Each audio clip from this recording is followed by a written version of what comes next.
Hello friends, welcome to my new vlog. कैसे हो? ठीक होंगे आप लोग, आई होप। तो मैं भी ठीक हूँ। आज नाइट में ब्लॉग बना रही हूँ और अभी आज ब्लॉग बना रही हूँ तो मतलब ऐसे पढ़ाई के बारे में थोड़ा सा ब्लॉग बनाऊँगी। तो एक एसएसटी का क्वेश्चन है, मतलब वो है, क्या बोलते हैं उसको, डेफिनेशन समझ लो या क्वेश्चन समझ लो कि बेरोजगार किसे कहा जाता है।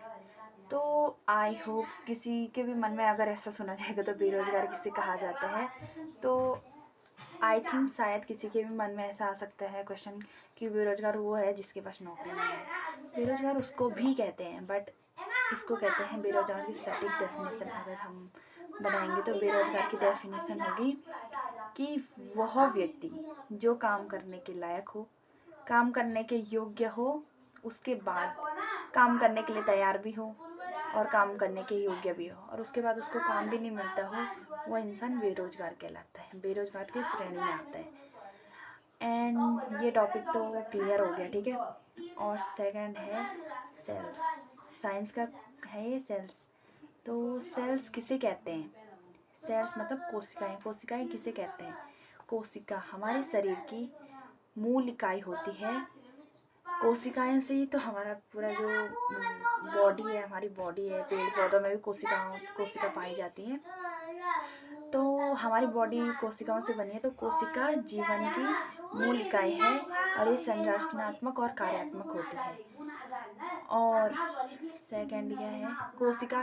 कोशिका से मैंने आप लोगों को बताया कि हमारा शरीर बना हुआ है। कोशिकाओं के समूह से ऊतक बनते हैं। ऊतकों के निर्माण से ऊतकों का निर्माण होने के बाद हमारा शरीर बना, इतना बड़ा जो आकार मिला है हमारे शरीर को। एंड सेकंड क्वेश्चन है, तो दोस्तों वैसे दिमाग में तो कुछ नहीं आ रहा, पर चलो आप लोगों को के साथ अपने जीके के क्वेश्चन शेयर करती हूँ। कल मेरी साइड से जीके की बारी भी हो सकती है, क्योंकि अगर कोई आएंगे नहीं आगे वाले तो मेरी जीके की बारी है। तो आप लोगों को कुछ क्वेश्चन पूछती हूँ, सरल इजी क्वेश्चन पूछती हूँ, क्योंकि जिससे छोटे बच्चों को भी आ जाए।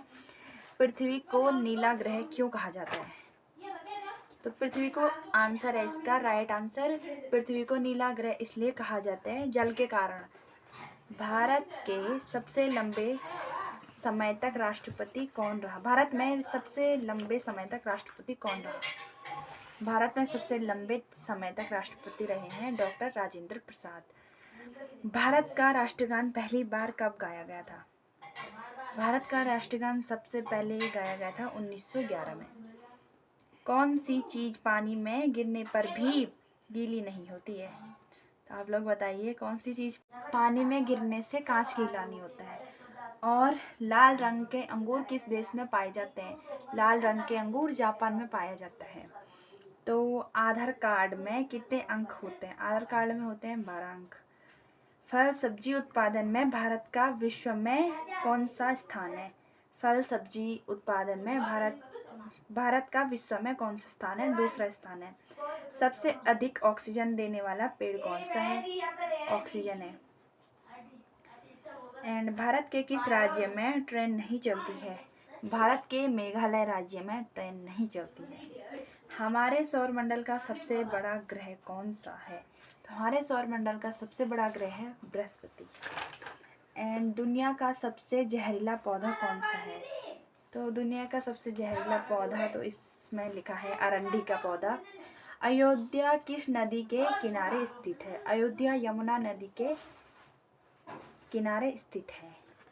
एंड अभी और क्वेश्चन पूछती हूँ, आपको बताती हूँ। सबसे पहले सूर्य किस देश में उगता है? तो सबसे पहले सूर्य उगता है जापान में।